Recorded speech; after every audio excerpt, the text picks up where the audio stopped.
हाय, अस्सलाम वालेकुम। मैं निराली मुबीन मज़हर एक बार फिर आपकी खिदमत में हाज़िर हूँ एक नए टॉपिक के साथ, एक नई एनर्जीज़ के साथ और एक हैप्पी एनर्जीज़ के साथ। ठीक है जी।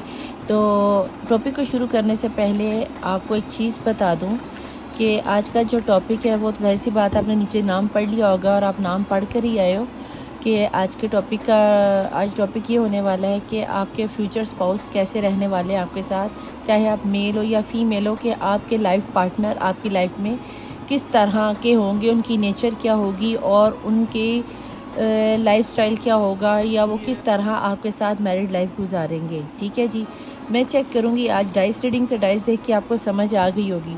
लेकिन रीडिंग को स्टार्ट करने से पहले एक बात मैं बहुत क्लियरली बता दूं कि ये मेरी अपनी थॉट है, मैं आप लोगों पे लागू नहीं करती।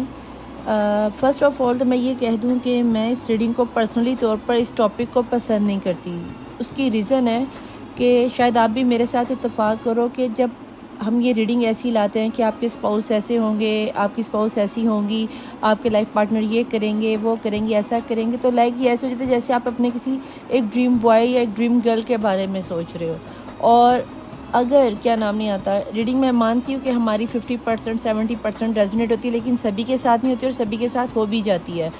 लेकिन इसको इल्म की बेस पे ही आप लीजिएगा, इस पे कंफर्म ना हो जाएगा, क्योंकि इंसानी साइकी ये भी होती है कि इंसान के दिल में हम कहते हैं ना भी हमें तो फ़लाने टाइम पे बाबे ने कहा था तुम्हारी लाइफ में ये होगा, पर ऐसा हुआ नहीं। वो बात आप कंटिन्यूसली सब कॉन्शियसनेस में बैठ जाती है। तो मैं इस चीज़ को बेसिकली पसंद नहीं करती कि हम फ्यूचर स्पाउस के बारे में ड्रीम गर्ल बनाएं कि मेरा शोहर ऐसा होगा, मेरी बीवी ऐसी होगी, वो ऐसी रहेगी, इतने लंबे बाल होंगे, ऐसा फिगर होगा, ऐसे प्यार करेगी, ऐसे चलेगी, ऐसे खाएगी, वैसे पिएगी।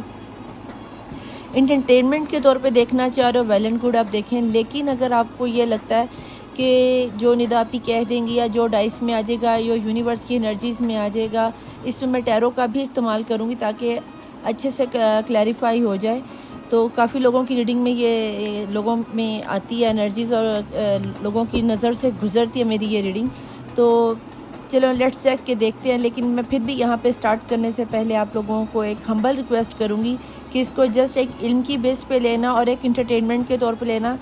हर बात को अपने जहन में नशीन करने की ज़रूरत नहीं है, ठीक है। और अगर आप ऑलरेडी कोई मैरिड देख रहे हो तो आपके लिए ये मैं ज़रूर कहूँगी कि अगर आपके लाइफ पार्टनर में ये सब चीज़ें निकल कर आती हैं, देन आप नीचे कमेंट में आके ज़रूर बताना कि आपके साथ रीडिंग कितने फ़ीसद रेजोनेट हुई और आपके पर्सन में क्या क्या चीज़ें आपके साथ रेजोनेट हुई हैं। लेकिन जो अनमैरिड हैं, जिनके पास अभी कोई स्पाउस नहीं है या उनके लवर नहीं है, तो इस चीज़ को बहुत ज़्यादा डीपली अपने अंदर रेजोनेट करने की या अपने पर कैरी करने की कोशिश मत कीजिएगा, ठीक है।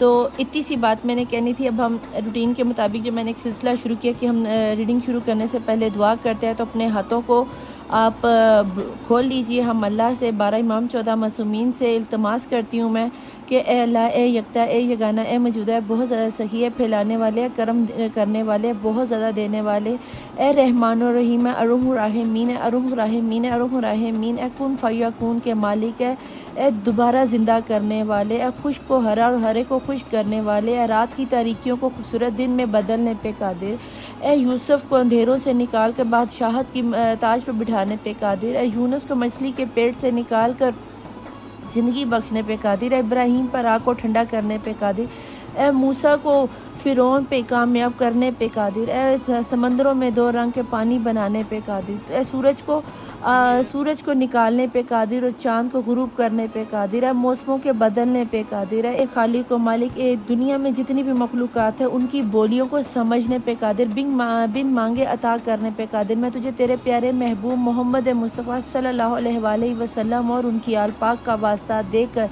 तुझे अरहमुर राहिमीन होने का वास्ता देती हूँ। इस वक्त मेरी रीडिंग पर जिस की नज़र से भी ये रीडिंग गुजरे, जिसने भी इस वक्त हाथ फैलाए हुए, मौला उनकी तरफ से, मेरी तरफ से, मेरी जद की तरफ से, हज़रत आदम से लेकर अब तक के तमाम मोमिन और मोमिनात, मोहम्मद आले मोहम्मद के वफ़ादार, फ़ातिमा ज़हरा के वफ़ादारों की बरज़ख को नूर मुनव्वर और रोशन फरमा दे, इनके घरों की परेशानियों को दूर फरमा दे, इनके दिलों की परेशानियों को दूर फरमा दे, इनके दिलों को कल्बी सकून अता फरमा दे। जो लोग बीमार उन्हें अस्पतालों में बीमार करबला के सदक़े में सेहत और तंदुरुस्ती अता फरमा दे। जो लोग बेऔलाद हैं उन्हें अली असगर के सदक़े में औलाद नरीना अता फरमा दे, जिन्हें बेटियों की ख्वाहिश बाली स्कीना के सदक़े में बेटियां अता फरमा दे मेरे मौला। ए मेरे आका, जिन घरों में बेटियां अपने घरों में अपने शोहर के इंतज़ार में बैठी हैं मौला, उनको बाखैरियत अपने घर वालों अपने शोहर से मिला दे।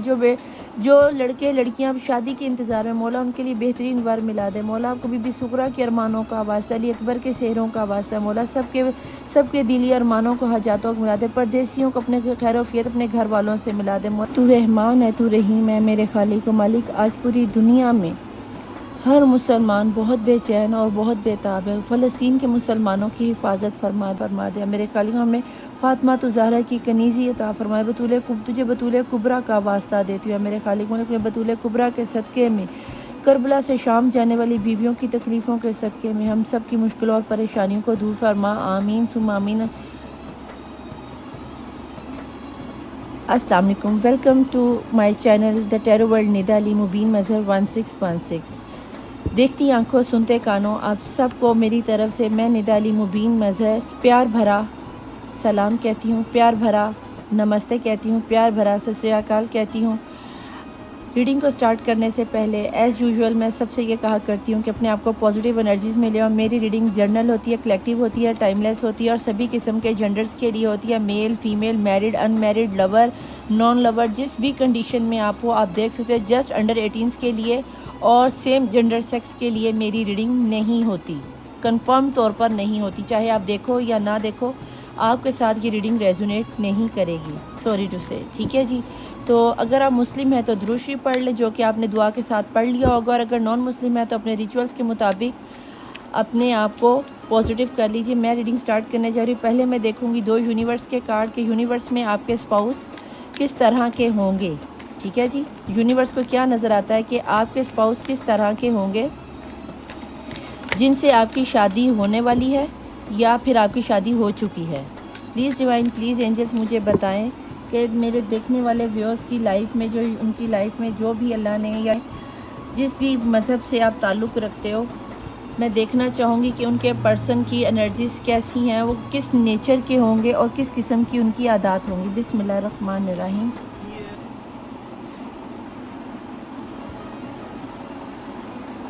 और तीसरा हम बॉटम ऑफ द डेक में से लेंगे, ठीक है जी।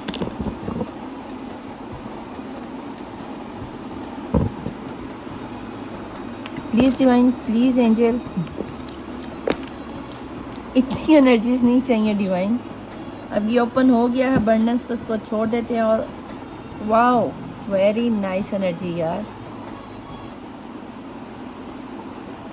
ओके जनाब, ये 2 तो आपके सामने ये गिरा है, अबंडेंस गिरा है, और ये जो है यिंग एंड यांग की एनर्जी है इंट्रीगेशन की, ठीक है जी। और यहाँ पे देखते हैं कि आपके पर्सन बाय नेचर कैसे होंगे। जी मेरी जान,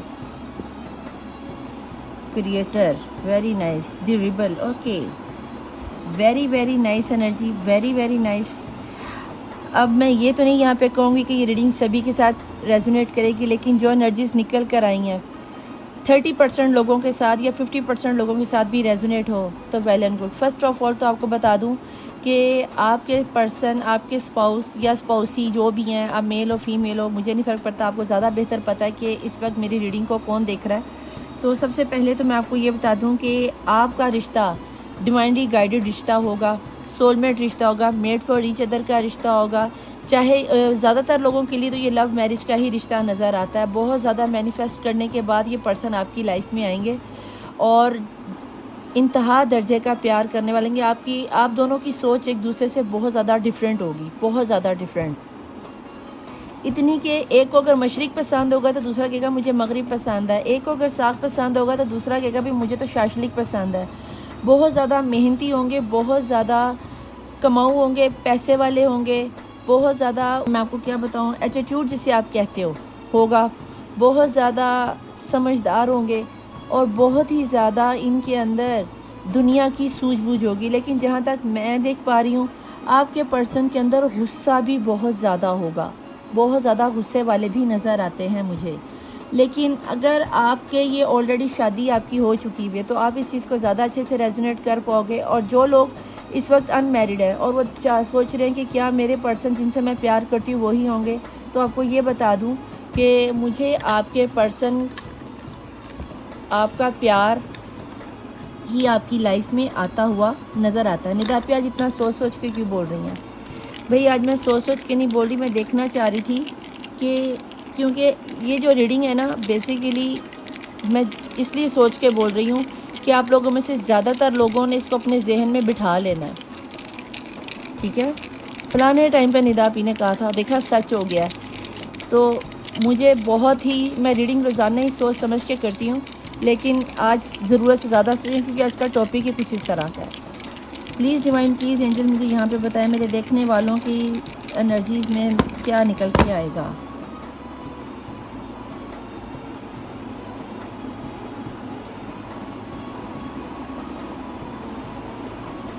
ओके जनाब, यहाँ पर मुझे जो एनर्जीज़ डाइस से नज़र आती हैं ना जनाब, यहाँ पे ये जो यूनिवर्स का तो कार्ड निकल के आ गया, वो तो यूनिवर्स ने बता दी, लेकिन डाइस कहीं ना कहीं मुझे ये बताते हैं कि आपकी लाइफ में थर्ड पार्टी सिचुएशन लाजमी होगी, कंफर्म बात है, ठीक है। अब ये थर्ड पार्टी सिचुएशन 50% लोगों के लिए तो उनकी या तो वो ऑलरेडी मैरिड होंगे, आप एक्स्ट्रा मैरिटल अफेयर में हो आप, या फिर आपका ये चक्कर होगा कि आपको आपके पर्सन का पता है, ठीक है। यिंग एंड यांग की एनर्जी, तो इसलिए आज मैं उस कलर को नहीं ले रही, ठीक है जी।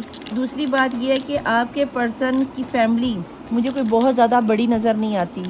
2 बहन 2 भाई होंगे, या 3 भाई 1 बहन होगी, या फिर तीनों के तीनों भाई या तीनों की तीनों यानी कि बहनें ही हो सकती हैं, ठीक है। आपके पर्सन, आपके हस्बैंड के यानी कि स्टार साइंस में मुझे एक्वेरियस नज़र आता है, टॉरस नज़र आता है, जेमिनी नज़र आता है, लिब्रा नज़र आता है, सेजिटेरियस नज़र आता है। इसके अलावा मुझे यहाँ पर लिब्रा की एनर्जी बहुत ज़्यादा और टॉरस की एनर्जी बहुत ज़्यादा नज़र आती है। कहीं ना कहीं आपके पर्सन के ऊपर मून साइंस के इफ़ेक्ट बहुत ज़्यादा होंगे, बहुत ज़्यादा उनके मूड स्विंग्स होते होंगे, बहुत ज़्यादा ये अपने घर वालों की सुनते होंगे। किसी लेडी की एनर्जी आपके पर्सन पर मुझे बहुत ज़्यादा नज़र आती है, चाहे वो मेल है चाहे वो फीमेल है। याद रखना, अगर आप फीमेल देख रहे हो तो आपके जो पर्सन डेफिनेटली कोई मेल स्पाउस होंगे, तो या तो वो अपनी माँ की बहुत ज़्यादा सुनने वाले होंगे, तो या फिर अपनी बहन की या फिर पहली बीवी की बहुत ज़्यादा सुनने वाले होंगे। वो आपसे ज़्यादा दूसरों को ज़्यादा अहमियत देंगे, और ये चीज़ आपको कहीं ना कहीं बहुत ज़्यादा टीस करेगी कि क्या वाकई मेरे पर्सन, ऐसा नहीं कि वो आपसे प्यार नहीं करेंगे, प्यार आपसे बेइंतहा करेंगे, आपके अलावा उन्हें कुछ नज़र नहीं आएगा, लेकिन जहाँ पे कंपेटिबिलिटी आएगी कि माँ के साथ या बहन के साथ या पहली बीवी पार्टी के साथ या पहले शौहर के बच्चों के साथ, तो भाई वो पहली पार्टी को ज़्यादा तवज्जो दिया करेंगे।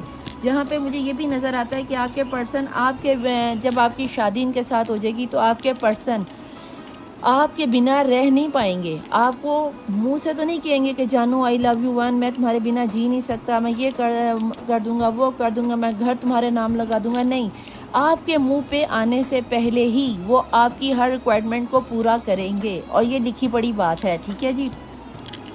दूसरा ये कि जहाँ पे मुझे आपके पर्सन बहुत ज़्यादा ना घर बनाने वाले लगते हैं, चाहे मेल है चाहे फीमेल है, इन्हें घर बनाने का बहुत शौक़ है, इन्हें प्रॉपर्टी बनाने का बहुत शौक़ होगा, इन्हें यानी कि दुनिया में कहीं पे कोई चीज़ बहुत पसंद आ जाती है ना, ज़्यादातर औरतों में ये शौक़ पाया जाता है कि बांस पसंद आ गया ले आए, पौधा पसंद आ गया ले आए, कोई डिनर सेट पसंद आ गया ले आया, कोई डेकोरेशन पीस पसंद आ गया ले आए।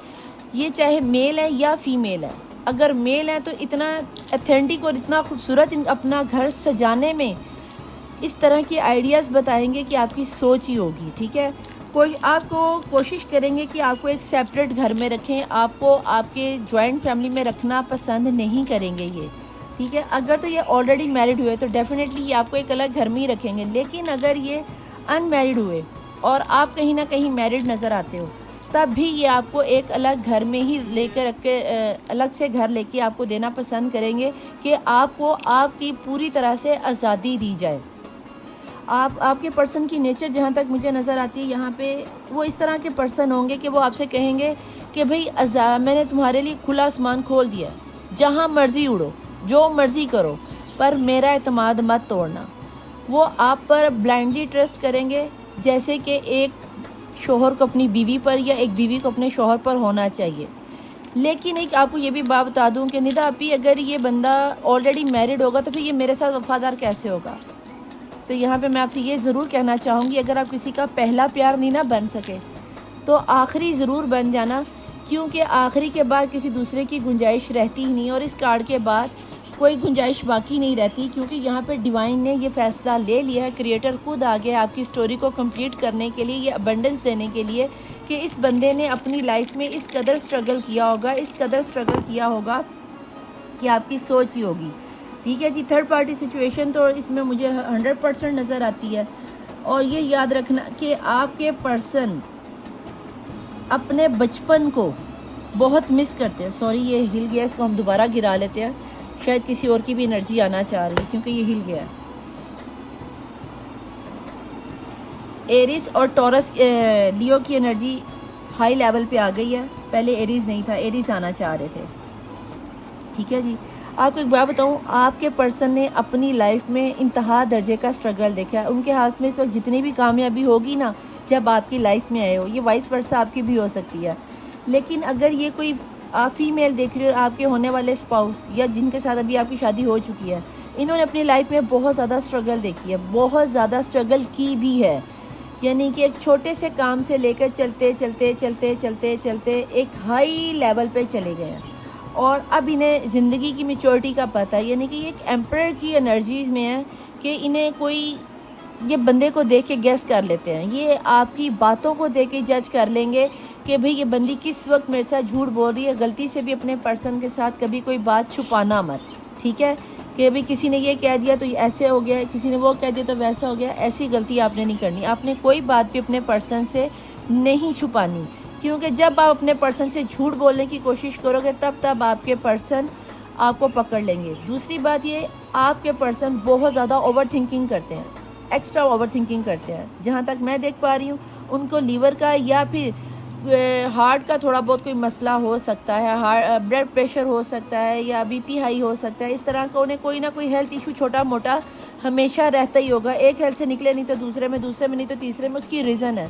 निरापी हमारे लिए क्या बीमार बंदा ही रह गया? और भैया बीमार बंदा नहीं है। जब बंदा बहुत ज़्यादा ओवर थिंकिंग करता है ना, सारी सारी रात जागते, इसकी भी टेंशन ले, उसकी भी ले, माँ की ले, बहन की ले, भाई की ले, कारोबार की ले, बिजनेस की ले, जॉब की ले, उत्तो ताड़े वर्गे जानू बेबी दी भी लवे, तो फिर बंदा बीमार हो ही जाता है। उनके सर में माइग्रेन का पेन रहता होगा, आधे दर्द का जिसे हम दर्द शकीका कहते हैं, उसका भी दर्द रहता होगा।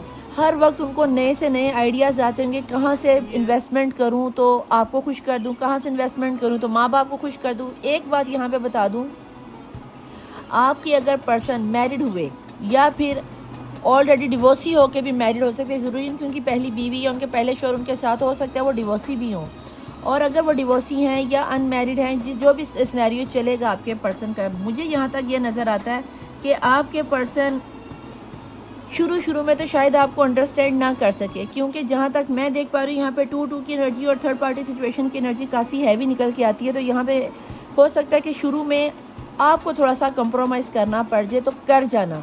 उसके बाद जब थोड़ा सा टाइम पीरियड गुजरेगा, मे बी 1 बेबी होने के बाद या जब आप प्रेग्नेंट हो जाएं या आपकी वाइफ प्रेग्नेंट हो जाएं, तो माँ बनने के साथ जो जज्बात उभरते हैं या नई चेंजिंग आती है लाइफ में, वो चेंजिंग आपकी लाइफ में एक ऐसी बहार लेकर आएगी। पहली बात कि शादी के साथ ही आपकी लाइफ में बहार आ जाएगी। स्ट्रगल करने वाला बंदा होगा, आपको उसने अपनी ज़िंदगी में तकलीफ़ें बर्दाश्त की हुई हैं, सिनेरियो देखा हुआ है कि तकलीफ़ क्या चीज़ होती है, तो भाई वो बंदा कभी भी आपको किसी दुख में, तकलीफ़ में, परेशानी में छोड़ेगा नहीं। तो अगर इस तरह का कोई सिनेरियो निकल के आए तो याद रखना कि ये बंदा हमेशा आपका साथ रहेगा। हो सकता है कि मुंह से खुल के सामने ना कहे कि यार तुम्हें क्या चाहिए, क्या प्रॉब्लम है, वो सिर्फ ऑब्ज़र्व करेगा कि आपको किस चीज़ से इरिटेशन होती है, आपको कौन सी चीज़ परेशान करती है, उन चीज़ों को आपकी लाइफ से दूर कर देगा।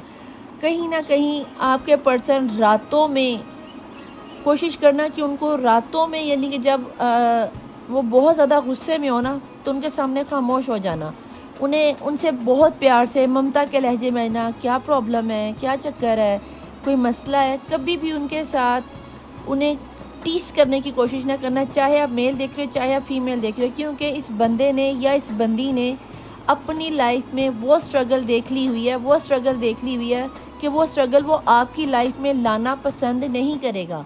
लेकिन कहीं ना कहीं जहाँ तक मैं देख पा रही हूँ, आप इस चीज़ को अंडरस्टैंड नहीं करोगे।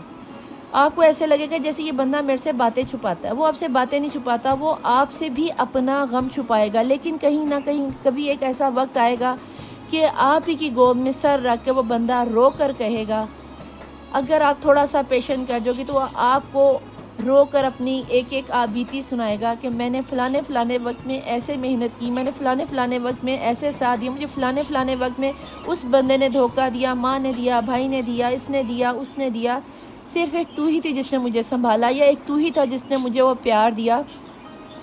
तो इस चीज़ को आपने कैरी करना है। आपको इसमें एक चीज़ जो मुझे बहुत स्ट्रॉन्गली फील हो रही है, आपके पर्सन की लाइफ में शादी के बाद शायद बिज़नेस में एक आधी बार हैवी किस्म का लॉस आए, जिसमें से आपके पर्सन को उभरने में थोड़ा सा टाइम लग जाएगा। और हैवी लॉस का मतलब ये नहीं होता कि अल्लाह ना करे कोई फोतगी आ जाए या कोई ऐसा सिनेरियो, हो सकता है पैसों का कोई लॉस हो जाए, बिज़नेस का कोई लॉस हो जाए। उस वक्त आपके पर्सन का साथ देना बहुत ज़रूरी है। और ये विद इन 1 ईयर से लेके मुझे 3 ईयर्स के दरमियान में ही ये लॉस आता हुआ नज़र आता है। और इन 3 सालों को, अगर अपनी शादी के 3 सालों को आप कवर कर जाओगे, उसके बाद आपको आपकी लाइफ में कभी हर्डल्स नज़र आएंगी ही नहीं। निदापी आप ये 3 साल की बात क्यों कर रही हैं? 3 साल तो यहाँ पे 3 महीने मुश्किल के गुजारने मुश्किल हो जाते हैं। बिल्कुल जनाब, 3 महीने गुजारने मुश्किल हो जाते हैं। मैंने आपको पहले कहा कि मैं इल्म की बेस से बता रही हूँ, इन चीज़ों को बिल्कुल फोकस ना कर लेना। अगर जो मैरिड हैं, हो सकता है उनकी लाइफ में सिनेरियो चल चुका हो, या जिनकी अभी भी शादी हुई है उनके साथ ये सिनेरियो चल रहा हो, लेकिन जिनकी अभी नहीं हुई, तो आप लोगों के पास एक सिनेरियो के आपके पास अपनी रेमेडीज़ करने के लिए काफ़ी टाइम मिल जाएगा कि आप शुरू से अगर रेमेडीज़ करो, अल्लाह के साथ जुड़े रहो, तो आपके लिए काफ़ी हद तक आसानियाँ हो जाएंगी। प्लीज़ डिवाइन, प्लीज़ एंजल्स, मैं यहाँ पे टैरो से देखना चाहूँगी कि जो मेरे देखने वाले पर्सन हैं उनके स्पाउस, फ्यूचर स्पाउस कैसे होने वाले हैं। ठीक है जी। बहुत ज़्यादा आपके पर्सन यानी कि किसी एक बात पर आकर अड़ जाए ना, तो बस अड़ जाएंगे। यानी कि जो उन्होंने ठान लिया तब उन्होंने अपनी ही करनी है, उसके अलावा वो किसी की नहीं सुनेंगे। और अगर आपको ऐसा लगता है कि आप उनको अपनी ज़िद से मनवा सकोगे, तो बेटा ऐसा गलती से भी ना करना। मुझे नहीं लगता कि आपके पर्सन कभी भी अपनी गलती के आगे आपकी सुनेंगे, ऐसा नहीं होगा। तो कभी भी अपने पर्सन के साथ इस तरह का सिनेरियो ना बना देना कि आपको लगे कि उनकी बस हाँ में हाँ मिलाते जाओगे तो ज़िंदगी आपकी वो जन्नत बना देंगे। लेकिन अगर कभी आपने ये सोचा कि अभी मेरी मान ली जाए, मैं अपनी ज़िद पे आके मनवा लूँ, प्यार से मांगोगे तो वो तुम पे जान भी लुटा देगा, अपना दिल निकाल के कलेजे से हाथ में रख देगा कि ये लो भी तुम्हारे लिए सब हाजिर है। लेकिन अगर आप कहो कि जानू बेबी जी ये कर दो, वो कर दो, मैं वो, तो जानू बेबी कहेगा चल बेबी निकल। क्योंकि जहाँ तक मुझे लगता है, या तो आपके स्पाउस की शादी आपकी एज से बड़े इंसान से होगी, ये कंफर्म बात है, या फिर क्या नाम था, वो इतने मैच्योर हो चुके हैं अपनी लाइफ में, उन्होंने बहुत छोटी उम्र से इतनी स्ट्रगल कर ली हुई है कि अगर वो 25 से 28 साल की उम्र की अगर आपकी शादी होती है, तो भाई मुझे वो 40 से 45 साल की मैच्योरिटी में नज़र आता है। तो इसलिए किसी भी किस्म का बचकानी हरकतें करने की आपको ज़रूरत नहीं है। प्लीज़ डिवाइन, प्लीज़ एंजल बताएं, मैंने आपको क्या कहा कि आपके पर्सन को बहुत से लोगों ने चीट किया होगा, बहुत से लोगों ने धोखा दिया होगा। लेकिन अगर आप जाते ही कहोगे मुझे बताओ, तो वो नहीं बताएंगे। वो बहुत सारी बातों को, बहुत सारे राज को आपसे छुपाएंगे, और वहीं पे आपको गुस्सा आएगा और आपको लगेगा कि मेरे पर्सन शायद मुझे नहीं समझ पा रहे। लेकिन ये बंदा आपकी लाइफ में इतनी ज़्यादा अबंडेंस, इतनी ज़्यादा खुशियाँ लेकर आएगा। वो खुशियाँ सिर्फ इसीलिए लेकर आएगा कि वो कहीं ना कहीं उन खुशियों के लिए खुद भी तरसा हुआ है। सन आ गया, अबंडेंस के साथ सन का आना तो बनता है। और ये शादी आप लोगों के लिए एक इतनी सक्सेसफुल शादी रहेगी कि दुनिया देखकर कहेगी कि ये बंदी इस चीज़ को डिज़र्व करती थी, तो वहाँ पे क्रिएटर कहेगा यस करती थी, इसीलिए मैंने उसकी ज़िंदगी में ये बंदा लाया। और उस बंदे का आपकी लाइफ में आना ही आना है, क्योंकि यहाँ वर्ल्ड का कार्ड आना, यिंग एंड यांग की एनर्जी तो मुझे कंफर्म बताती है कि आप चाहो ना चाहो ये बंदा तो आपकी लाइफ में आके ही रहेगा। यही बंदा आपका स्पाउस है और इसी के साथ आपको ज़िंदगी गुजारनी है। आ रहे हैं जनाब प्यार के ऑफर यहाँ पे बहुत से लोगों के लिए। तो मुझे ऐसा लगता है जिस बंदे के साथ अभी आप डील कर रहे हो, यही बंदा आपकी लाइफ में आने वाला है। कहीं ना कहीं आपको ऐसा लगता है ये बंदा फ्लर्टी नेचर का है, धोखा देने वाला है। वो धोखा देने वाला नहीं, उसकी लाइफ में उसको धोखे इतने मिल चुके हैं कि अब वो ज़्यादातर लोगों को मैनिफेस्ट में मेहनत करने वाला बंदा है, हर चीज़ को कंपेयर करने वाला बंदा है। लवर्स की एनर्जी है नीचे, और नीचे एम्प्रेस की एनर्जी है। ठीक है जी। यहाँ पे तो मुझे कुछ इस तरह का सिनेरियो नज़र आता है कि जैसे आपके पर्सन कहते हैं कि भाई मैं तुम्हारे बिना कुछ भी नहीं।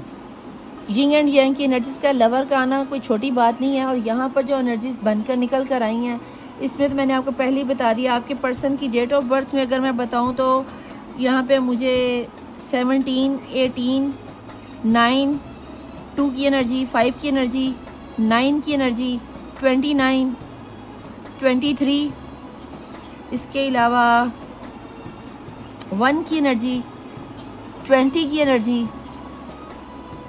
और ये ज़रूरी नहीं कि आपके पर्सन की डेट ऑफ बर्थ हो, ये उनका लकी नंबर भी हो सकता है, उनकी गाड़ी का नंबर, उनके घर का नंबर, या आपका भी नंबर हो सकता है। 22 की एनर्जी नज़र आती है यहाँ पर मुझे। किसी की एज में 33 की एज, 34 की एज, 44 की एज, 27, 22, 37 और 32 की एज बहुत ज़्यादा रिफ्लेक्ट हो रही है। हो सकता है ये आपकी एज हो सकता है ये आपके पर्सन की एज हो। और यहाँ पर मुझे 25 की एनर्जी भी ज़्यादा फील हो रही है। ठीक है, तो मैं आपको यहाँ पे ये ज़रूर कहूँगी कि अगर ये आपके पर्सन बहुत ज़्यादा मैजिशियन की एनर्जी से बहुत ज़्यादा स्पिरिचुअल भी हो सकते हैं, बहुत ज़्यादा दीनी भी हो सकते हैं। हो सकते हैं उन्होंने बहुत ज़्यादा मुराकबात किए हों, इसके पास जा, उसके पास जा, ऐसे कर, वैसे कर। किसी ना किसी तरीके से आप लोगों में से कुछ लोगों की शादी को, मुझे ऐसा लगता है जैसे किसी ने आपके पर्सन की शादी में कुछ रुकावटें डाली हुई हैं। जब वो शादी के बारे में सोचते हैं तो उनका ध्यान शादी की तरफ जाता ही नहीं है। कि अगर आपको ना कि आपके पर्सन की एनर्जीज क्या रहने वाली, तो वो तन्हाई को ज़्यादा पसंद करेंगे। आपको लगेगा शायद आपके पर्सन आपसे बातें छुपाते हैं, ऐसा नहीं है। आपके पर्सन तन्हा रहना पसंद करते हैं, रूहानियत में जाना पसंद करते हैं, अल्लाह से बातें करना पसंद करते हैं। वो लोगों पे जल्दी, इतने धोखा और ट्रस्ट उन्हें मिल चुका है, मुझे नहीं लगता कि आपके पर्सन बहुत जल्दी आप पर भी ट्रस्ट करेंगे। शायद इसीलिए यिंग एंड यांग की एनर्जी कि आप बहुत ज़्यादा बातूनी हो सकते हो और आपके पर्सन बहुत ज़्यादा खामोश तबीयत के हो सकते हैं। अगर इस तरह का कोई सिनेरियो है तो अपने आप को उनके मूड के मुताबिक ढालना, अपने आप को उनके ऊपर लादर करने की या सादर करने की ज़रूरत नहीं है। डिवाइन प्लीज़ एंजल मुझे यहाँ पे ये बताएं कि ट्रू रेकल डेक से मैं जानना चाहती हूँ कि लव के मामले में, रोमांस के मामले में इनके पर्सन की नेचर क्या निकल के आ सकती है। यहाँ पे जो मुझे देख रही हूँ कि तन्हाई पसंद है, स्पिरिचुअल होंगे, बहुत ज़्यादा दीनी होंगे या मजहबी होंगे, जो भी आपका रिलीजन है उसके मुताबिक बहुत ज़्यादा ढले होंगे। तो क्या इनकी जो बेडरूम लाइफ होगी वो कैसी रहने वाली है? क्या वो इनको फिज़िकल नीड्स पूरी करने वाले होंगे? जहाँ तक मैं देख पा रही हूँ कि रोमांटिक तो वो होंगे, लेकिन फिर भी मैं देखना चाहूँगी कि ट्रू लव से क्या नज़र आता है। छोटी छोटी ऑफ़र्स आपको ला के दिया करेंगे, चलो आओ चलें घूमने चलें, चलो आओ ये करें, चलो आओ वो करें, घूमने चलें। इमोशनल फ्रीडम, मैंने आपको कहा ना आपको फ्रीडम फुल देंगे।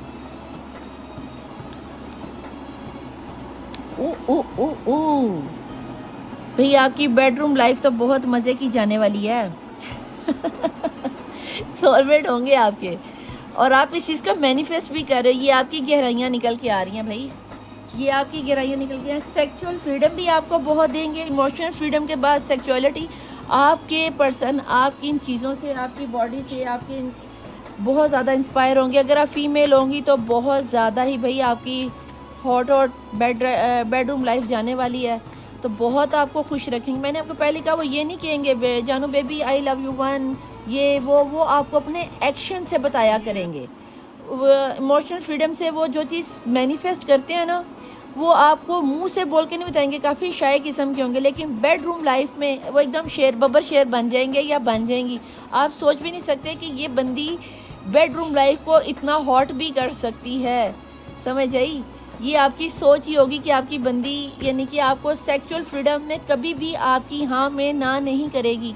शादीशुदा लाइफ जिसको आप बेडरूम लाइफ कहते हो, इमरान हाशमी को पीछे छोड़ोगे, ठीक है जी, तो ये तो बेफिक्र हो जाए। लेकिन जब बेडरूम लाइफ उनकी इतनी रोमांटिक होगी, जैसे ही आप बेडरूम लाइफ से बाहर आओगे तो आपके पर्सन ही एकदम चेंज। रोमांटिक लाइफ पार्टनर को जैसा होना चाहिए बेडरूम लाइफ में, आपको एक रोमांटिक फुल टाइम आपको एक इंटरटेनमेंट पैकेज मिलेगा। लेकिन जैसे ही आप बाहर बेडरूम से बाहर निकलोगे, माँ में, बहन में, ससुराल में, तो वो इतनी संजीदा पर्सनैलिटी और इतनी रौबदार पर्सनैलिटी होगी कि आपकी सोच ही होगी कि यार बीवी हो तो ऐसी या शोहर हो तो ऐसा, और कसम से ये बंदा आपकी लाइफ सेट कर देगा। जहाँ पे क्रिएटर है, आपने शायद कहीं ना कहीं इस बंदे को मैनिफेस्ट किया। यहाँ पे भी कुछ इसी तरह की एनर्जीज निकल रही थी, और वही चीज़ मैंने आपको बताया कि वो फुल बंदा आपको आज़ादी देगा। जितना प्यार आप मांगोगे ये बंदा आपको या ये बंदी आपको उतना ही प्यार देगी, बल्कि अगर आपने 10 रुपये का प्यार दिया ना तो ये आपको 200 रुपये का प्यार देगी। आगे आप खुद ही समझो। प्लीज़ डिवाइन, प्लीज़ एंजल्स मुझे बताएं कि ऐसे में मेरे देखने वाले मेरे व्यूअर्स को क्या करना चाहिए, इन्हें क्या मैनिफेस्ट करना चाहिए, और ये पर्सन अगर अनमैरिड कोई देख रहा है तो इनकी लाइफ में कब तक आ रहे हैं। आपके जहन में कोई सवाल हो तो आप एंजल से पूछ सकते हैं, ठीक है जी। मैं कार्ड खोलने जा रही हूँ, आइस बंद कर चुकी हूँ। बिस्मिल्लाहिर्रहमानिर्रहीम। इफ़ यू बिलीव, देखो देखो देखो, बड़ा कर दिया मैंने, गौर से देखो। इफ़ यू बिलीव, आप लोगों में से अक्सर लोगों ने कहा होगा निदा अभी मैं नहीं मानती कि मेरा फ्यूचर स्पाउस ऐसा होगा। और भाई इतना पोपट किस्म का आपका फ्यूचर स्पाउस होएगा ना, इमरान हाशमी तो उसके आगे ज़ीरो बन जाएगा। ओए होए होए होए, मैं क्या ही बताऊं। वो क्या है ना, आए हो मेरी ज़िंदगी में तुम बहार बनके, मेरे दिल में यूं ही रहना, हाय मेरे दिल में यूं ही रहना, तुम प्यार प्यार बनके। इस तरह ही रहना उसके दिल में, ठीक है जी। चैनलाइज गाना है। Okay, please divine, please angels मुझे बताएं नेक्स्ट आपका मैसेज क्या है। पीसफुल रेजोल्यूशन, कहीं ना कहीं जब आपके पर्सन गुस्से में आ जाए तो आपने अपनों को काम डाउन रखना है, पीसफुल रखना है। हो सकता है शुरू में आपको ये प्रपोजल ना पसंद है, क्योंकि आप दोनों की नेचर एक दूसरे से अलग होगी। लड़ोगे मरोगे फिर उसी तरह ही आ जाओगे। फिर आप वो गाना गाना, होठों से छू लो तुम, मेरा गीत अमर कर दो, ठीक है जी। बन जाओ मीत मेरे, मेरी प्रीत अमर कर दो, तो कर देना, ठीक है। कहीं ना कहीं इस गाने का जो आखिरी बोल है ना, जग ने छीना मुझसे, मुझे जो भी लगा प्यारा, सब जीत गए मुझसे, मैं हर दम ही हारा, तुम हार के दिल अपना, मेरी जीत अमर कर दो। तो अपना दिल हार ही देना उस बेचारे पे या बेचारी पे, दुखों की मारी पे, ठीक है जी। तो प्लीज़ डिवाइन, प्लीज़ एंजल, इतने सारे, ये क्या हुआ है, सॉरी मैंने सारे उठा दिए हैं, सॉरी सॉरी, ठीक है जी। आपकी एनर्जीज में असल में चली गई थी मैं। रिमेन पॉजिटिव, अभी भी नहीं पॉजिटिव सोच रहे हैं। देखो ज़रा किड्डा जुल्म है मेरी ज़ात पे। देखो इतनी प्यारी प्यारी रीडिंग निकाल के लाती हूँ और फिर भी आप लोग इस चीज़ को मैनिफेस्ट ना करो तो बंदा क्या ही कह सकता है। इतने प्यारे प्यारे कार्ड निकल कर आए, ऊपर से इफ़ यू बिलीव आ जाए, रिमेन पॉजिटिव, पीसफुल रेजोल्यूशन आ जाए, तो कितनी गलत बात है ना। अनलाइटली, और ये अचानक से हो जाएगा, अचानक से हो जाएगा, और आप यू आर रेडी, और आप रेडी भी हो इस चीज़ के लिए। टेक एक्शन, कितने मज़े के कार्ड निकल के आ रहे हैं। यस, ट्रस्ट, फोर मैं की करना था डेली मोन दसो, नीचे भी बंडल्स है। तो भैया ये थे आपके फ्यूचर स्पाउस की रीडिंग।